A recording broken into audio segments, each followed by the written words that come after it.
Bonjour, c'est Jules Lavie pour Code Source, le podcast d'actualité du Parisien.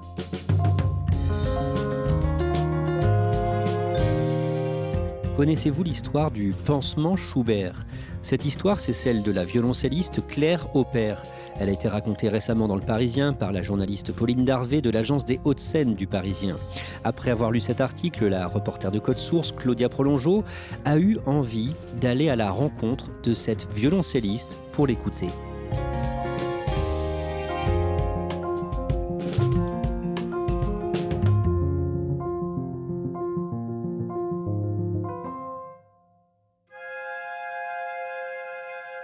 Claire Opert a 54 ans, 3 enfants et vit dans une maison en région parisienne. On y entre par une petite cuisine dans laquelle elle prépare du thé avant d'accéder à un joli salon au plancher qui craque. Elle est souriante, a la voix douce et un regard profond. Mais surtout, Claire déborde de joie et d'optimisme. Et ce sont ses parents qui lui ont transmis cela depuis toute petite et notamment à travers la musique. Ma mère était artiste, elle était danseuse et elle était très rayonnante. Elle avait de grands fous rires, elle était tournée vers les arts, elle était très attentive à la beauté, à l'ordre. Elle connaissait bien et la littérature et la philosophie et la poésie. Et mon père, lui, était un médecin, effectivement médecin artiste, alors un médecin qui jouait du piano. Il jouait du piano en amateur, mais à un très bon niveau. Mais surtout, la musique faisait partie de nos vies. Je raconte dans mon livre une anecdote où mon père allait voir des patients, demandait une soupe parce qu'il n'avait pas dîné et après il soulevait le couvercle du piano, se mettait au piano et jouait finalement pour ses patients. Donc évidemment c'était un vrai médecin et il auscultait et il diagnostiquait ses malades et il les traitait, mais il avait cette intuition que la musique peut faire du bien, peut prendre soin. Et il l'utilisait abondamment, naturellement et spontanément dans sa rencontre avec les patients quand il allait les voir. Claire commence à jouer du piano à 6 ans. Mais ce qui va lui faire définitivement et profondément tomber dans la musique, c'est un concert de violoncelle auquel l'emmènent ses parents. J'ai eu un coup de foudre extraordinaire, immédiat, absolu. Le coup de foudre de la vie. J'ai tellement aimé la sonorité du violoncelle qui ressemblait, me semblait-il, déjà à cette époque, à une voix. Et il est effectivement assimilé à la voix de façon acoustique. C'est l'instrument le plus proche de la voix humaine. Immédiatement après le concert, elle demande à commencer le violoncelle. C'est comme ça que sa passion débute. Elle participe à des concerts et le premier d'entre eux lui laisse encore un souvenir très précis. Lors de mon tout premier concert public, quand j'avais 14 ans, une femme est venue me voir, de toute évidence, elle était très malade, elle était très pâle, elle avait un turban sur la tête, elle devait avoir un cancer. Et elle m'a dit cette phrase, elle m'a dit « Si vous aviez été médecin, vous m'auriez guéri ». Évidemment que je ne peux pas la guérir et je n'aurais pas pu la guérir vraiment de son cancer avec mon violoncelle, mais elle exprimait finalement le fait que la musique que j'avais jouée avait été pour elle comme un soin tellement bienfaisant. Et ça a été vraiment pour moi une sorte de révélation et je n'ai jamais oublié cette phrase qui a guidé en fait toute ma vie après. Claire n'imagine pourtant toujours pas faire de sa passion pour le violoncelle sa vie professionnelle. Car depuis toute petite, elle veut être médecin, comme son père et son grand-père. Jusqu'à ses 18 ans, le bac, une maîtrise de philosophie et finalement une bourse qu'elle décroche en 1989 pour rentrer au conservatoire Tchaïkovski de Moscou. Je suis partie à Moscou pour, au départ, 1 an. Et je suis finalement restée pendant 4 ans et j'ai fait ma formation complète au conservatoire de Moscou. Outre le rêve du violoncelle, j'avais le rêve russe. J'étais fascinée par la personnalité et le jeu de Rostropovitch, le grand violoncelliste russe. Je suis allée au foyer des étudiants, qui était un endroit quand même assez dur, où les conditions de vie étaient difficiles. On était 2 par chambre, dans des chambres assez insalubres, avec parfois des carreaux cassés, des douches crasseuses, des rats, des cafards. Mais finalement, moi, je me suis adaptée très très bien au foyer des étudiants au conservatoire de Moscou. En 1994, Claire rentre de Russie et repart passer 2 années de formation en Allemagne. Elle commence alors très vite une carrière de concertiste partout dans le monde et s'investit aussi dans l'enseignement, dans 2 conservatoires parisiens, désireuse de transmettre ce qu'elle a pu recevoir de son exigeant apprentissage russe. En 1996, elle se rend à une conférence d'Howard Buten. C'est un grand spécialiste clinicien de l'autisme assez médiatisé et un artiste qui se produit sur la scène du théâtre du Ranelagh en tant que clown buffo. C'est aussi l'auteur du célèbre roman « Quand j'avais 5 ans, je m'ai tué ». J'ai entendu Howard Buten dans une conférence à laquelle je me suis rendue, qui s'appelait Musique et santé. Donc ce thème me tenait à cœur et en fait était un peu le thème de ma vie, puisque c'était déjà les 2 professions entre lesquelles j'avais hésité. Et une dame de l'assistance lui a demandé qu'est-ce que c'est en fait l'autisme, monsieur Buten ? Et alors il a pris de longues minutes avant de répondre en mettant tout l'auditoire très mal à l'aise. Il était très provocateur, il aimait bien les longs silences qui mettent les gens en quelque sorte dans une position un peu hors de zone de confort. Et il a répondu cette phrase qui m'a complètement sidérée, l'autisme, on n'en sait rien. Ce moment marque Claire durablement.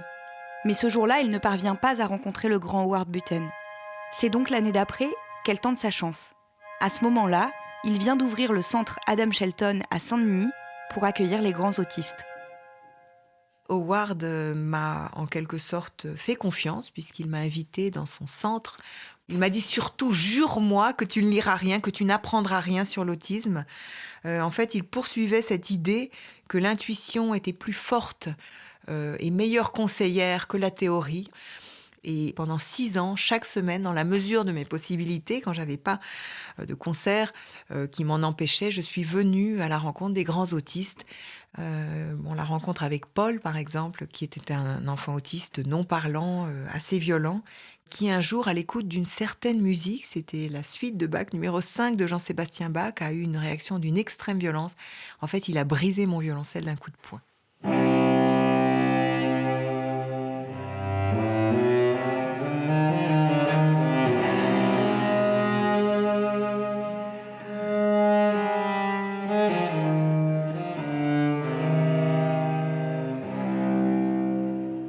Ce qui a été aussi un grand choc. Et Howard, lui, il ne m'a pas permis, en quelque sorte, de réfléchir et de comprendre ce qui s'était passé. Il m'a juste dit de continuer, d'accepter cette fracture et de continuer à jouer.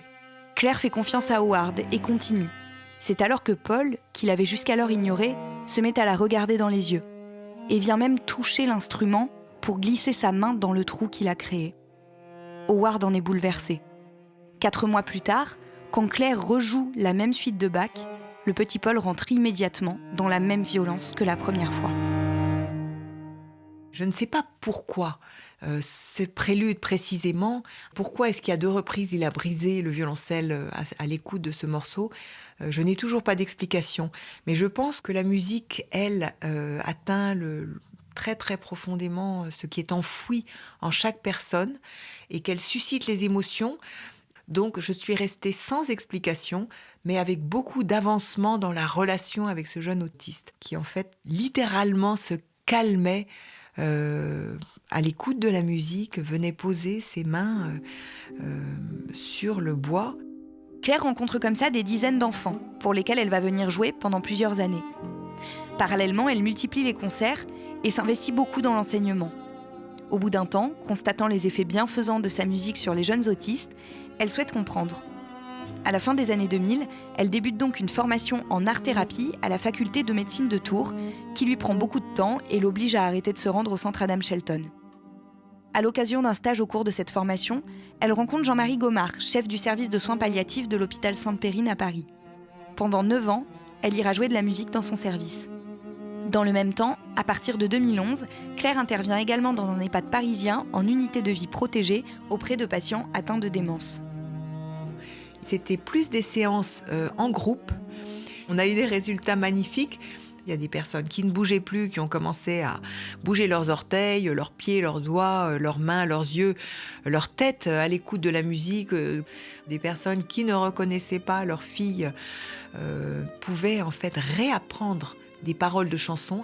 La musique a des capacités de reconnecter les 2 hémisphères du cerveau et ça, c'est vraiment de plus en plus prouvé et mis en avant par les recherches en neurosciences.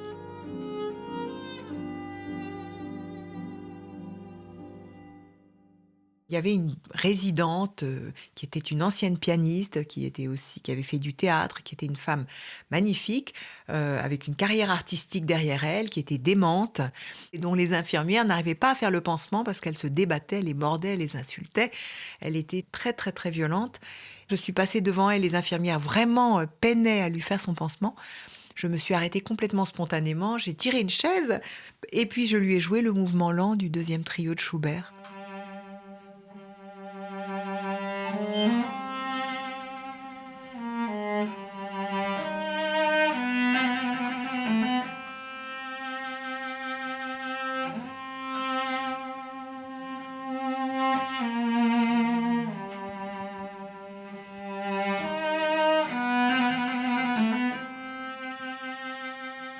La patiente a abandonné son bras. En quelques secondes, le pansement a été fait. Elle était complètement fascinée par la musique, détendue, souriante. Et en fait, la musique a eu cet effet de détournement radical de la douleur. Ça a été tellement radical qu'à l'issue de ce pansement qui avait été fait dans la musique, la patiente avait l'air de ne sentir plus rien du tout. J'ai été obligée de revenir 3 fois dans la même semaine. Et la soignante qui avait fait le pansement m'a dit « il faudra revenir pour le pansement Schubert ».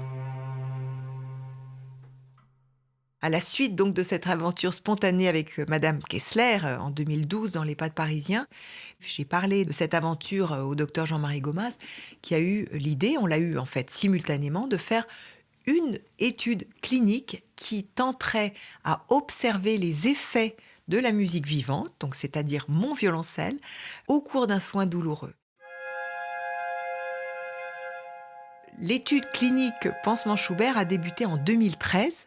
On doit observer très scrupuleusement le patient avant, pendant et après le soin. Donc on a beaucoup comparé 2 séances avec et sans violoncelle, aussi sur les patients qui sont dans le coma. Quand ils entendent de la musique vivante, le violoncelle, à travers ses vibrations, il y a une modification des paramètres respiratoires qui est massive et très impressionnante. Il y a aussi une relaxation musculaire très importante au niveau des mains, au niveau du pli du front, des pieds, de l'ensemble du corps. Nous avons finalement réalisé 112 pansements en 5 ans, ce qui nous suffisait pour pouvoir montrer dans beaucoup de congrès dans le monde entier que le pansement Schubert avait un impact bénéfique sur la diminution de la douleur et de l'anxiété au cours d'un soin douloureux sur des patients en fin de vie. Mais on a été beaucoup plus loin, on a commencé à étudier l'impact sur les soignants qui caractérisent leurs soins comme plus justes, plus harmonieux, ils se sentent plus en osmose avec le patient et aussi avec eux-mêmes. Dans l'étude clinique, il ressort que le pansement Schubert a un effet bénéfique évalué à 90% sur les patients et 100% sur les soignants. La preuve irréfutable, s'il en fallait une pour Claire, qu'il est nécessaire de continuer à jouer dans les hôpitaux et les EHPAD. Pendant 5 ans, Claire Opère suit Madame Kessler dans l'EHPAD où elle travaille, puis elle change de structure. Un matin où elle vient pour jouer comme d'habitude dans le service de soins palliatifs du docteur Jean-Marie Gomard, une grande surprise l'attend. C'est le 23 mai 2016 exactement où je suis entrée dans le poste de soins d'infirmerie et j'ai vu sur la liste des patients présents le nom de Madame Kessler, qui était donc cette femme que j'avais accompagnée pendant plusieurs années à l'EHPAD. Elle était en fin de vie, elle était rentrée en fait pour une évaluation de sa douleur. Et j'étais assez émue, je dois dire, de la retrouver. Je suis allée la voir, elle ne pouvait plus parler, elle ne pouvait plus bouger. Mais elle m'a reconnue immédiatement et j'ai joué pour elle donc le mouvement lent du deuxième trio de Schubert que j'avais joué quelques années auparavant, en 2012, et qui avait donné naissance en fait à toute cette recherche et à tout cet apaisement des patients douloureux par la musique. J'ai joué pour elle, elle a immédiatement détendu ses membres, elle avait un regard qui était vraiment lumineux, elle clignait des yeux pour me signifier voilà, sa joie, le fait qu'elle reconnaissait. La semaine d'après, en fait, elle n'était quasiment plus consciente, mais au moment où j'ai joué pour elle, elle a énormément amplifié sa respiration thoracique. Et en fait, Madame Kessler faisait des grandes pauses respiratoires Ça, c'est très impressionnant au moment où la respiration s'arrête. Et moi, j'avais l'impression que je continuais à jouer le Schubert, comme si je rediffusais de la vie dans la pause de son souffle, et puis le souffle revenait.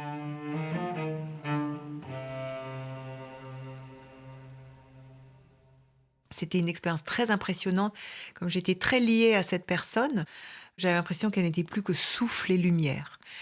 Et puis, elle est décédée quelques heures après notre dernière rencontre. Est-ce que vous ressentez plus d'émotions quand vous êtes sur scène ou quand vous êtes avec les malades ? Il y a quelque chose dans le concert qui reste extraordinaire, mais qui est souvent moins intense, peut-être pour moi. La pression est plus grande, en fait, pour moi, sur la scène, qu'auprès des patients. Pas parce que c'est plus facile, mais parce que je suis peut-être plus à ma juste place dans cette rencontre-là. Cette profession qui est devenue la mienne, en marge, en plus de ma profession de violoncelliste concertiste, a été une façon de réunir le monde de l'art et le monde du soin, qui était le monde, finalement, de mes deux parents. Je dois dire que quand je suis auprès des malades avec mon violoncelle, je me sens à ma juste place.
Claudia, est-ce que certains soignants sont réfractaires à cette façon de faire ?